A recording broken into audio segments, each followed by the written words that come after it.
नांदेड़ के fruit market committee association के सदर व साबिक कारपोरेटर अब्दुल हबीब बागबान को शिमला अदालत से जमानत मिल गई है। 19 जुलाई को लेन देन के एक मामले में हिमाचल प्रदेश पुलिस ने इन्हें हिरासत में ले लिया था।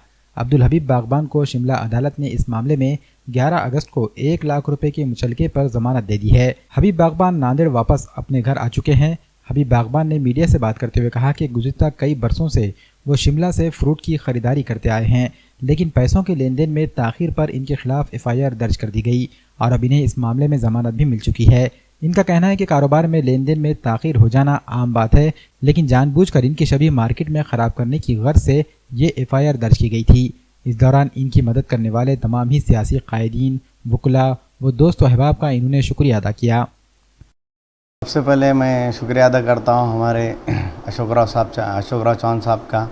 उसके बाद हम्बर्डे साहब, शेर अली, मसूद सेठ, सत्तार सेठ, जागीरदार साहब, पिंकू पोकरना, अजीज़ कुरैशी, बाबू खोकेआले और जागीरदार साहब और हमारे दोस्त पिंकू पोकरना, गफ़ार सेठ, नवीद सिद्दीकी, इन सब का शुक्रिया अदा करता हूँ कि इन्होंने मेरे लिए किया।